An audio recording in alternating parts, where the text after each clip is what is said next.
이 아침에도 우리 주님을 사랑하는 우리 성도님들에게 하나님의 그 신응답과 축복이 함께 하시기를 예수님의 이름으로 축원합니다. 오늘 하나님께서 우리에게 주신 말씀 다니엘서 6장 21절에서 28절까지 형통의 모델 다니엘이라는 말씀의 제목입니다. 자, 우리가 7월 한 달 동안 하나님의 은혜와 축복으로 형통한 인물들을 우리가 한 사람 한 사람씩 살펴보고 있는데, 오늘 마지막 시간은 바로 다니엘입니다. 그런데 어떻게 보면 꿈의 사람 요셉과 같이 다니엘은 형통의 어떤 모델이 되기에는 너무나 열악한 환경 속에 처하게 됩니다.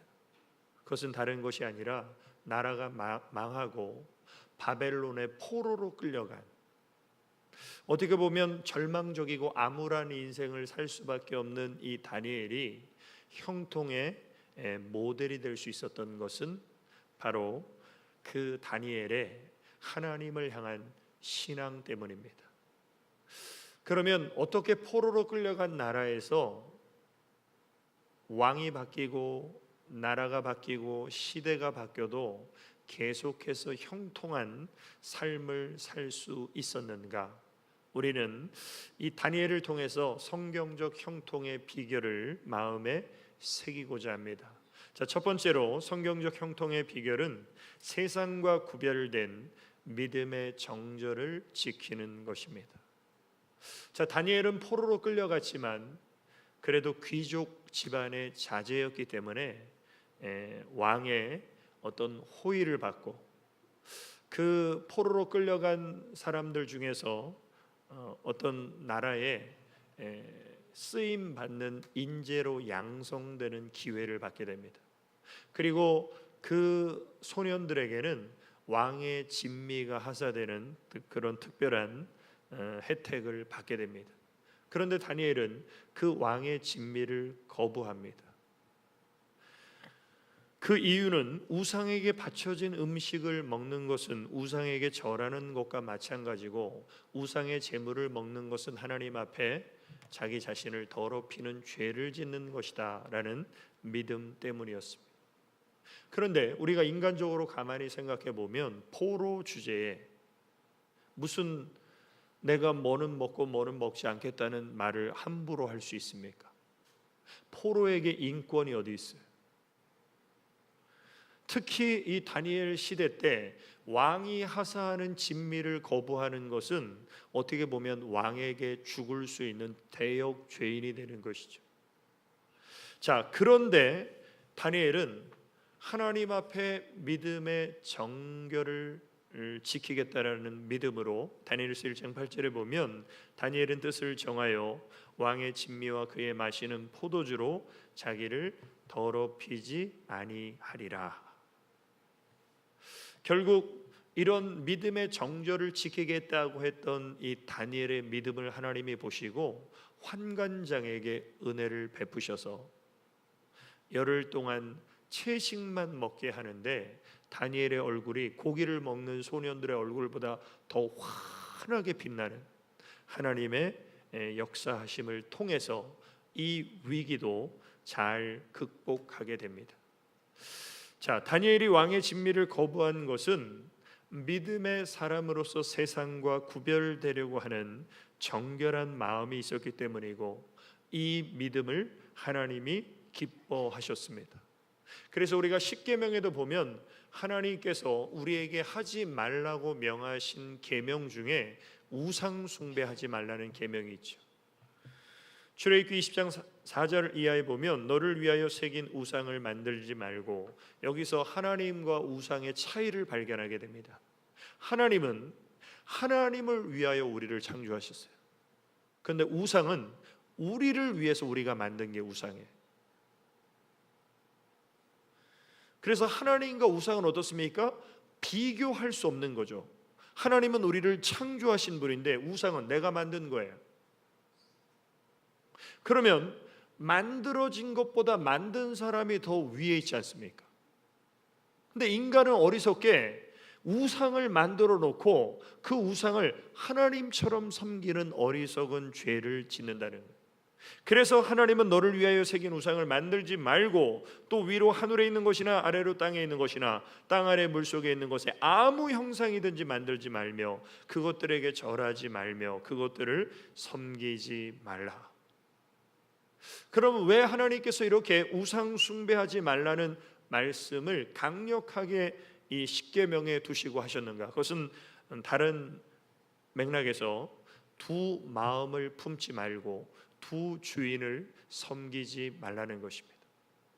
정말 우리가 하나님을 믿는 믿음의 사람이라면 하나님을 향한 한 마음을 품고 한 주님만을 섬기는 것을 하나님이 원하신다는 것이죠.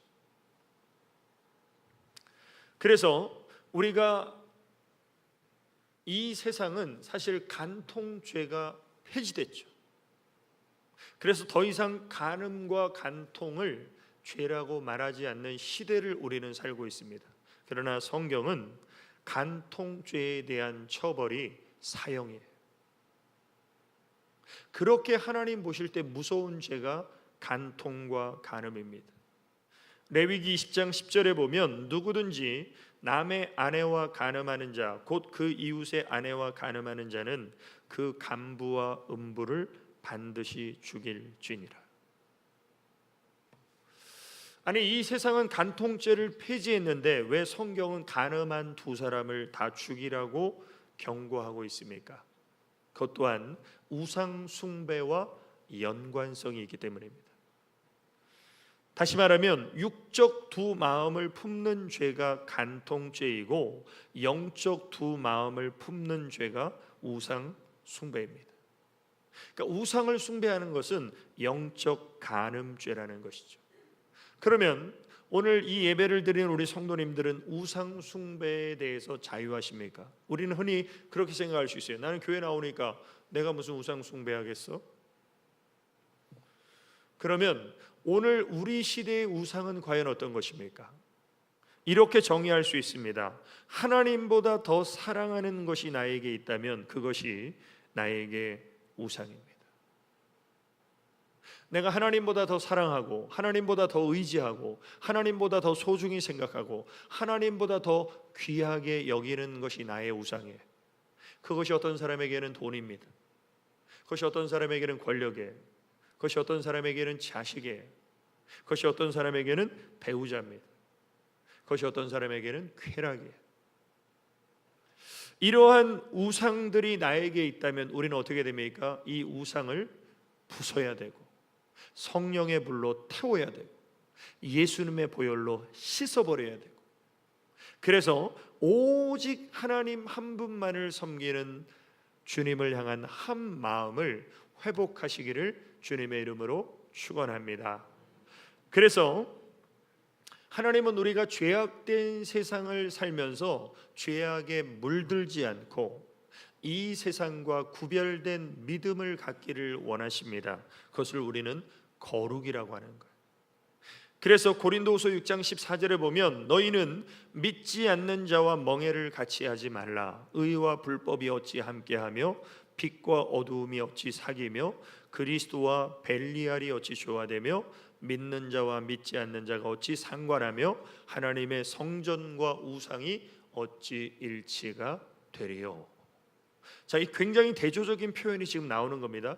믿는 자와 믿지 않는 자는 물과 기름과 같다는 거예요. 물과 기름이 섞이지 않듯이 믿는 자와 믿지 않는 자는 섞일 수 없다는 겁니다.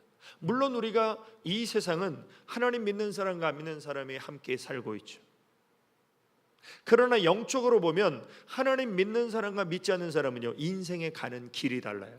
방향이 달라요.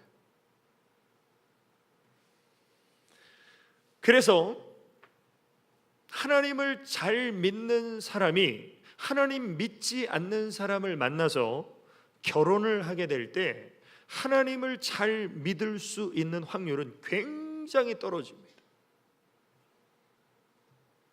그래서 제가 이렇게 신방 다니면서도 보지만 믿음 없는 배우자를 만나서 신앙생활에 핍박을 받고 믿음을 잃어버린 분들이 굉장히 많습니다.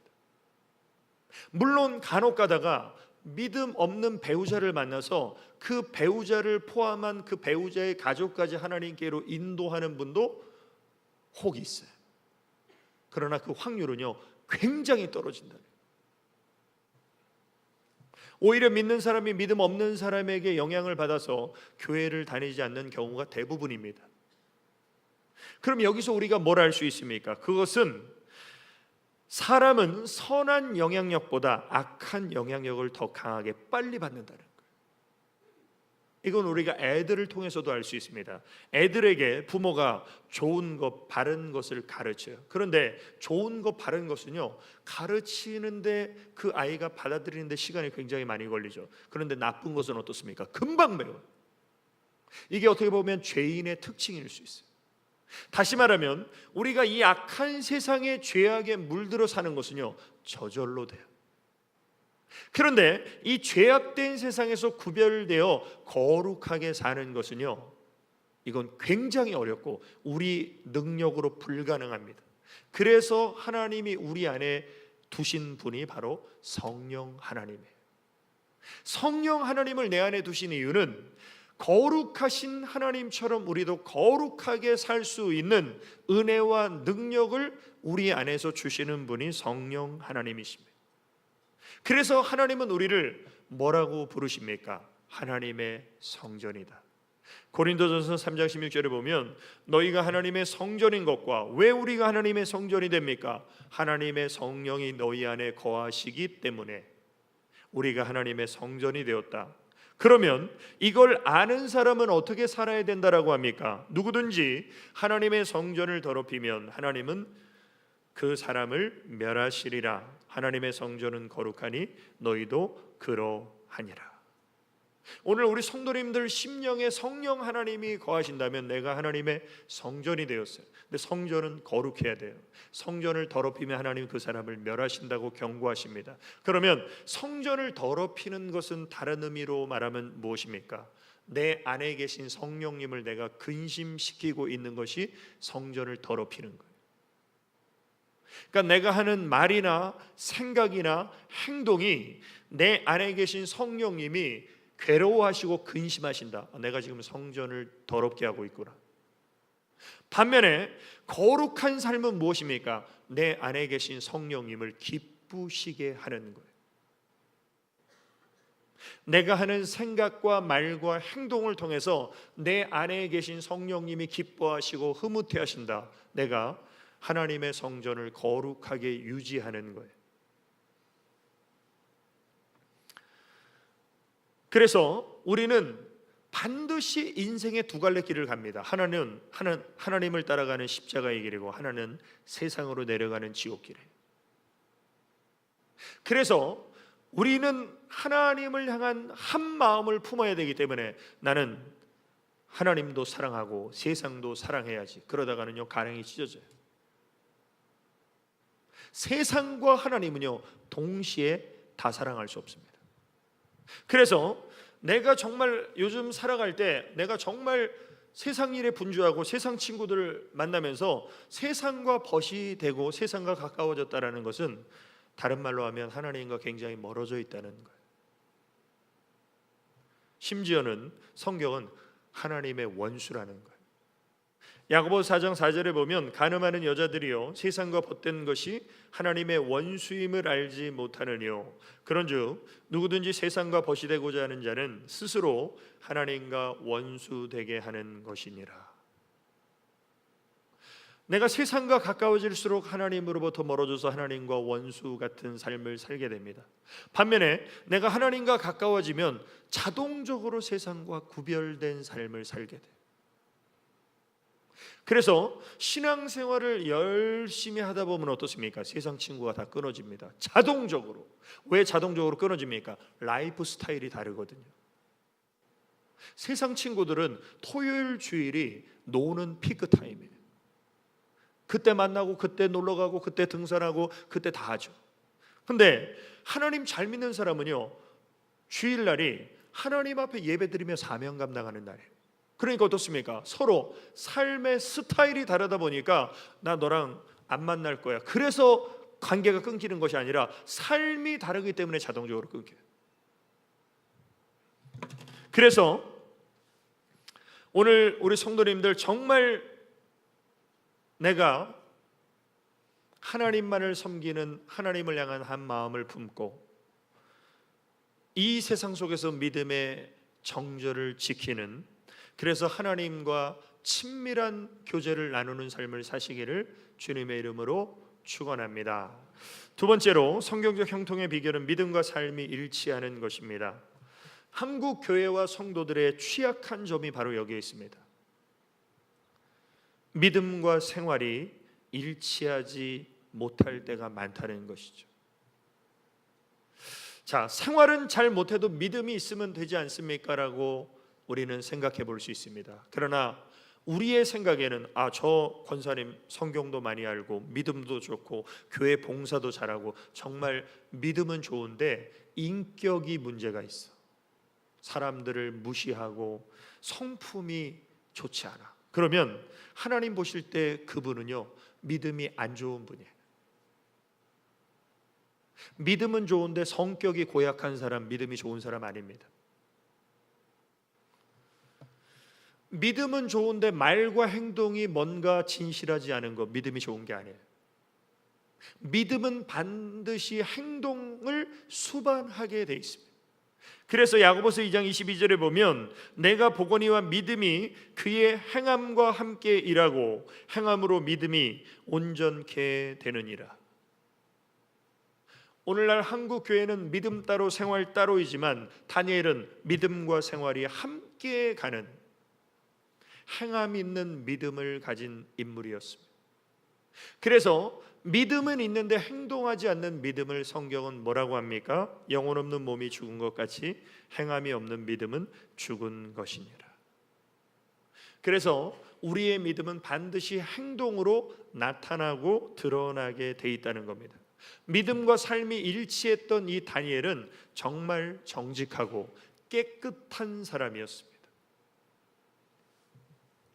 자, 그래서 이 다니엘은 아까 말씀드렸듯이 바벨론의 포로로 끌려온 사람이에요. 포로로 끌려온 사람이 왕의 가장 큰 총애를 받는 총리에 오르니까 어떻습니까? 그 바벨론 본토 사람들이 얼마나 기분 나빠겠습니까? 아니 저기 어디 굴러 들어온 돌이 왕의 사랑과 총애를 다 받네.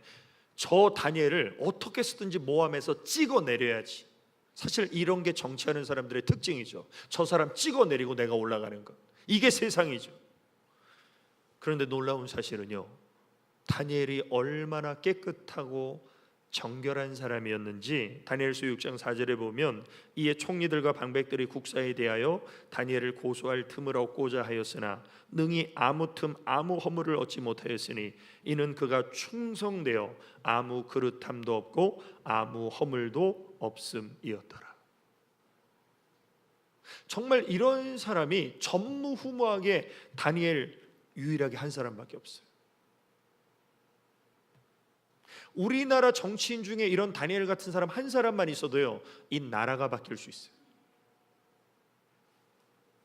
대통령이 누군가 참 신임해서 이 사람이 참 적격이라고, 이 자리에 적격이라고 추천해서 청문회 하면 어떻습니까? 온갖 비리가 나오죠. 이게 인간이에요.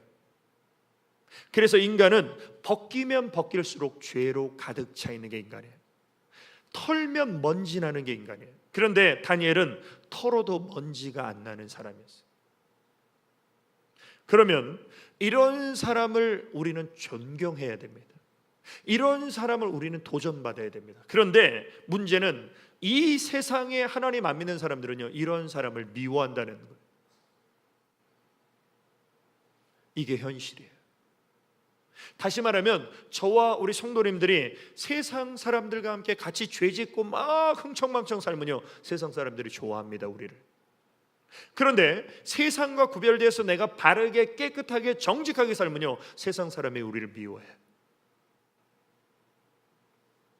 그래서 다니엘 같은 사람은 정말 존경받고 우리가 도전을 받아야 되는데 이 다니엘은요, 사람들에게 미움을 받았어요. 그런데 미움을 받는다고 다니엘의 삶이 바뀌지 않았습니다. 동일한 맥락에서 세상이 우리를 미워한다고 우리가 믿음의 길을 포기할 수 없는 것이죠. 왜냐하면 하나님이 우리에게 주신 은혜가 너무나 크고 귀하기 때문에 그 하나님의 십자가의 은혜를 받은 사람은 반드시 이 땅에서 믿음으로 정결하고 거룩하게 살아야 된다는 것입니다. 그것이 바로 디도서 2장 11절에 보면 모든 사람에게 구원을 주시는 하나님의 은혜가 나타나 우리를 영적으로 양육하시되, 우리는요 은혜를 받아야 됩니다. 왜냐하면 은혜를 받아야 그 사람이 영적으로 자라게 돼 있어요. 영적으로 자라야 어떻습니까? 하나님 앞에 믿음과 삶이 일치하는 삶을 살 수 있는 거예요. 어린아이가 어떻게 하나님 앞에 믿음과 삶이 일치하겠습니까? 영적으로 성숙한 사람이 믿음과 삶이 일치하는데, 그 영적 성숙은 하나님의 은혜를 자꾸 받아야만 영적으로 성장하게 되고, 그 영적으로 성장한 사람은 어떻게 됩니까? 경건치 않은 것과 이 세상 정욕을 다 버리고 근신함과 의로움과 경건함으로 이 세상에 살아갔던 사람이 바로 다니엘이에요. 그리고 이렇게 사는 사람은 어떻습니까? 하나님이 기뻐하시겠죠. 또 이렇게 사는 사람은 결국 어떻게 됩니까? 사람도 칭찬하는 사람이 돼요. 비록 과정은 사람에게 미움을 받을지 모르지만 나중에 다니엘이 어떻게 됩니까? 오늘 본문에 보면요, 왕이 다니엘이 사자굴에서 죽지 않고 살아 있음을 보면서 왕이 어떻게 했어요? 기뻐했죠. 결국 마침내 왕의 기쁨이 된 사람이 바로 다니엘이에요. 그래서 로마서 14장 18절에 보면 이로써 그리스도를 섬기는 자는 하나님께 기뻐하심을 받으며 또한 사람에게도 칭찬을 받느니라. 오늘 이 예배를 들으는 모든 성도님들, 정말 죄악된 세상 속에서 우리가 어둠에 때묻지 않고 다니엘처럼 믿음과 삶이 일치하는 삶으로 나아갈 때 하나님의 기쁨이 되고 사람에게 칭찬받는 삶을 사시기를 주님의 이름으로 축원합니다. 세 번째로, 성경적 형통의 비결은 어떤 환경과 상황 속에서도 하나님을 의지하며 기도하는 것입니다. 다니엘은 하나님 앞에 늘 기도하는 사람이었습니다. 그런데 기도하는 사람은 하나님을 의지하는 사람이에요. 하나님을 의지하고 의뢰하는 사람은 기도하게 되어 있습니다. 그런데 다니엘이 어떻게 기도를 드렸냐면 다니엘서 6장 10절에 보면 다니엘이 전에 행하던 대로 하루 3번씩 무릎을 꿇고 하나님께 기도하며, 자, 하루에 3번씩 기도하는 것이 유대인들의 습관이었어요. 지금 다니엘은 유대인이라고 하기에는 바벨론 나라에서 바벨론 국민으로 살고 있기 때문에 바벨론 사람이라고 볼 수 있지만 다니엘의 신앙은 유대인이었어요. 그래서 하루에 3번씩 하나님 앞에 늘 기도했습니다. 아무리 바쁘고 분주해도 하나님 앞에 하루에 3번씩 기도했어요. 그래서 다니엘이 하루에 3번씩 기도했다라는 것은 다니엘은 기도가 다니엘의 하나의 삶 그 자체였다는 겁니다. 우리가 하루 3끼 밥을 우리는 먹으라고 안 해도 먹잖아요. 왜? 밥 먹는 게 우리는 습관이 돼 있죠. 하루 3번씩. 마찬가지로 하루에 3번씩 기도하는 것이 다니엘에게 습관이 돼 있습니다. 그래서 우리는 기도가 우리의 몸에 배어서 삶의 습관이 되기까지 우리가 하나님 앞에 기도하지 않으면요, 기도의 습관은 잘 형성되지 않습니다. 제가 자주 드리는 말씀이지만 나쁜 습관은요 저절로 형성돼요. 노력할 필요가 없어요.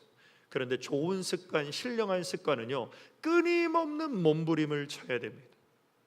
그런데 어떤 분은 이런 말씀하시는 분 계십니다. 아이, 뭘 그렇게 기도합니까? 저는 기도를 잘 안 합니다. 왜 안 합니까? 물어보면 내가 기도하면 그 높으신 하나님이 하나님께 자꾸 이거 해달라 저거 해달라 하나님 귀찮게 하고 하나님 힘들게 하는 것 같아서 저는 기도를 안 합니다. 이렇게 말씀하시는 분이 있어요.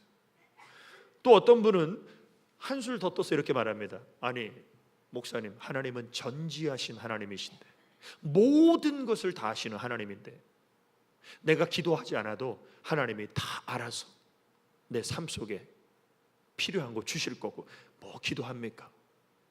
하나님 다 아시는데. 이 두 가지 경우 다 잘못된 신앙의 특징이에요. 우리가 기도한다고 하나님이 귀찮아하시지도 않고, 물론 하나님은 전지하시지만 우리가 기도하지 않을 때 하나님은요, 우리의 삶의 은혜, 좋은 것을 허락지 않으시는 분이에요. 왜 우리가 기도해야 되는가? 기도는요, 하나님의 명령이에요. 하나님이 우리에게 기도를 명령하실 때, 너 기도하고 싶어? 기도해야 될 필요성이 있어? 기도해라. 그리고 그렇지 않을 때는 안 해도 돼. 이런 말씀이 성경에 한 군데도 없어요. 기도는 하나님의 부탁이 아니에요. 우리의 선택이 아니에요. 기도는 하나님의 명령이고 우리의 반드시 필수가 기도라는 거예요. 그래서 마태복음 7장 7절에 보면, 구하라, 너희에게 주실 것이요, 찾으라, 그러면 찾을 것이요, 문을 두드리라, 그러면 너희에게 열릴 것이니. 이게 다 뭐예요? 명령문이죠. 구하라, 찾으라, 두드리라, 한 단어로 뭐예요? 기도예요. 기도는 하나님의 명령이에요. 그리고 구하고 찾고 두드리는 자에게 하나님은 너희 천부께서 구하는 자에게 좋은 것으로 주시지 않겠느냐. 하나님은 기도하는 자의 아버지가 되시고, 기도하는 자에게 하나님은 좋은 것을 주시는 하나님이시다. 그러면 내가 하나님께 좋은 것 받기 위해서 기도하는가? 아닙니다. 그건 기도의 한 측면이고, 하나님은 우리에게 왜 또 기도하라고 말씀하시는 줄 아십니까? 시험 들지 말라고, 실족하지 말라고. 그래서 마태복음 26장 41절에 보면, 잠들어 있는 제자들을 향해서 시험에 들지 않게 깨어 있어 기도하라. 우리가 영적으로 깨어 있어 기도하면요, 원수마귀가 감히 우리를 넘어뜨리거나 쓰러뜨릴 수가 없어요. 그러나 내가 기도하지 않고 영적으로 잠들어 있으면요, 마귀가 톡 건드려도 자빠지고 쓰러지고 실족하고 시험 들고. 내가 자꾸 시험 들고 실족한다, 영적 자가 진단을 해보십시오. 내가 영적으로 잠들어 있든지 기도를 생활을 게을리할 때, 그때 시험 드는 거예요, 인간은. 그래서 하나님이 우리에게 기도를 명령하셨는데 어떻게 기도하라고 명령하십니까? 데살로니가전서 5장 17절에 보면, 쉬지 말고 기도하라. 그러면 직장도 안 가고 학교도 안 가고 교회에서 계속 기도만 하라느냐? 그게 아니라 항상 하나님 앞에 영적 주파수를 맞춰놓고 항상 하나님과 영적으로 기도의 교통함이 있어야 된다. 바로 이 사람이 어떤 사람이에요? 기도에 신령한 습관이 형성된 사람, 바로 다니엘 같은 사람. 그래서 기도를 우리가 삶 그 자체로 기도하는 사람의 특징이 무엇입니까? 기도의 습관이 형성된 사람은 하나님만을 의지하고 하나님만을 바라보는 사람입니다. 그래서 오늘 본문에 보면 23절에 다니엘이 사자굴에서 건져 올라 보니까 아무데도 상한 데가 없어요. 그런데 그 이유를 성경은 뭐라고 말씀하시냐면, 다니엘이 하나님을 의뢰하였기 때문이다. 하나님을 의지하고 신뢰했기 때문에 사자굴에 던져져도 사자밥이 되지 않고 하나님이 보호해 주셨다는 거예요. 그래서 우리는 한때 기도 많이 했지 자랑하지 말고, 하나님의 뜻은 골로새서 4장 2절에 기도에 항상 힘쓰고 감사함으로 깨어 있으라. 오늘 우리 성도님들, 기도는 항상 힘써야 돼. 기도는 평생 힘써야 돼. 그래서 영적으로 깨어있는, 하나님만을 의지하고 의뢰하는 믿음으로 사시기를 주님의 이름으로 축원합니다. 결론입니다. 성경적 형통의 비결은 하나님을 인정하고 높이는 것입니다. 자, 다니엘이 형통의 모델이 될 수 있었던 것은요, 다니엘의 믿음 때문입니다. 근데 다니엘의 믿음은 어떤 믿음이냐면, 하나님을 하나님으로 인정하고 높이는 믿음을 가지고 있었기 때문에 우상의 재물을 먹지 않고 믿음과 삶이 일치하는 삶을 살고, 그리고 하나님을 의뢰하며 늘 기도하는 삶을 살았던 것입니다. 특별히 다니엘이 하나님을 높이는 장면은 왕의 꿈을 해몽하기 전에 다니엘은 이렇게 고백합니다. 다니엘이 왕 앞에 대답하여 가로되, 왕의 물으신 바 은밀한 것은 박사나 술객이나 박수나 점장이가 능히 왕께 보일 수 없으되 오직 은밀한 것을 나타내실 자는 하늘에 계신 하나님이시라. 이렇게 하나님을 인정하고 이렇게 하나님을 높이는 사람을 하나님이 형통케 하시지 않겠습니까? 그래서 다니엘은 사자굴에 던져지는 환난을 만났을 때에도 기도하면 30일 동안 기도하면 사자굴에 던져지는다는 것을 다 알고도 다니엘은 어떻게 합니까? 기도하죠. 왜? 하나님을 인정하니까. 그래서 다니엘서 6장 10절에 보면 다니엘이 조서의 여인이 찍힌 것을 알고도 자기 집에 돌아가서는 그 방에 예루살렘으로 향하여 열린 창에서 전에 행하던 대로 하루 3번씩 무릎을 꿇고 기도하며 그 하나님께 감사하였더라. 아니 지금 기도하는 것 때문에 사자굴에 던져지는 환난을 만난 다니엘이 하나님을 향해서 하나님 제가 뭐 잘못한 게 있습니까? 저처럼 깨끗하게 산 사람이 어디 있고 저처럼 하나님 섬긴 사람이 어디 있고 저처럼 하나님 의지하며 기도한 사람이 어디 있는데 하나님 저에게 이런 환난을 주십니까? 라고 기도해도 전혀 이상하지 않은 상황이죠. 그런데 다니엘은 하나님께 감사의 기도를 드려요. 여기서 우리는 감사의 기도의 그 시기를 알 수 있습니다. 감사의 기도가 빛나는 때가 언젠지를 우리는 발견하게 됩니다. 진정한 감사의 기도는 감사할 수 없을 때 하나님의 역사와 기적이 일어나기 전에 우리의 삶의 고난이 깊어질수록 빛이 나는 것이 바로 감사의 기도예요. 이 다니엘의 감사의 기도는요, 빛이 났어요. 그래서 하나님이 우리에게 원하시는 기도가 어떤 기도입니까? 아무것도 염려하지 말고 오직 모든 일에 기도와 간구로 너희 구할 것을 감사함으로 하나님께 아뢰라. 그리하면 모든 지각에 뛰어난 하나님의 평강이 너희 마음과 생각을 지키시리라. 그래서 다니엘은 사자굴에 던져질 때도 두려움이 전혀 없었어요. 왜? 감사의 기도를 하나님께 드렸기 때문에 하나님의 평강이 다니엘의 마음에 있었다는 거예요.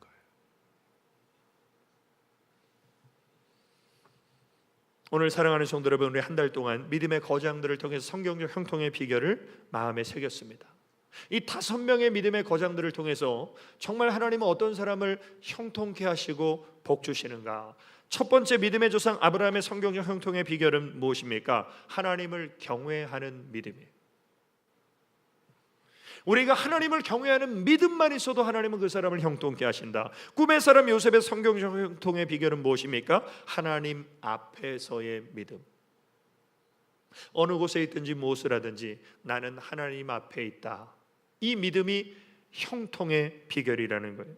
승리의 리더 여호수아의 성경적 형통의 비결은 무엇입니까? 하나님만을 섬기는 일편단심의 믿음. 나와 내 집은 오직 하나님만 섬기겠다. 이게 형통의 비결이에요. 하나님의 마음에 합한 자 다윗의 성경적 형통의 비결이 무엇입니까? 하나님 제일주의로 사는 믿음. 하나님이 기뻐하신다, 무조건 고해요.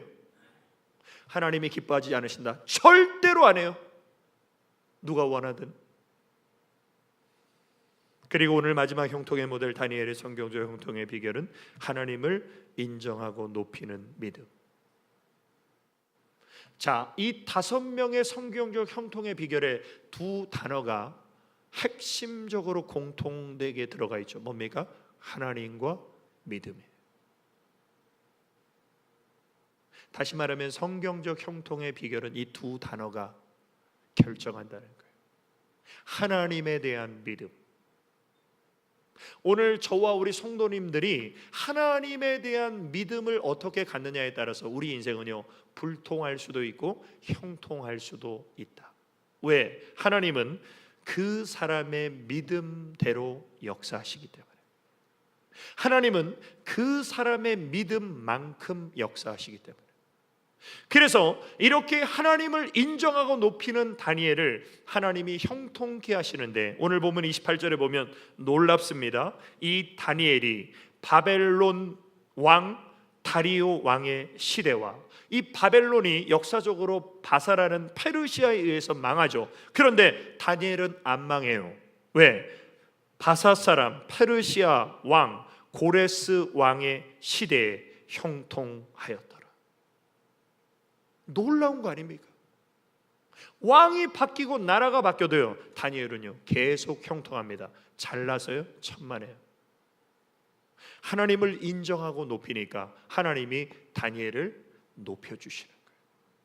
오늘 우리 성도님들 정말 다니엘처럼 하나님을 인정하고 하나님을 의뢰하고 하나님을 높임으로 시대가 변하고 왕이 변해도 하나님 앞에 형통한 사람 되시기를 예수님의 이름으로 축원합니다. 우리 기도드리시겠습니다. 아버지 하나님, 크신 은혜와 사랑을 감사드립니다. 형통의 모델 다니엘처럼 악한 세상에서 믿음의 정절을 지키게 하여 주시고 거룩하게 구별되게 하여 주시사 이제 하나님만 의지하고 의뢰하게 하여 주시고 행함 있는 믿음을 통해서 하나님을 높이고 하나님이 함께 하시는 형통의 삶을 살게 하여 주옵소서. 예수님의 이름으로 기도 올리옵나이다. 아멘.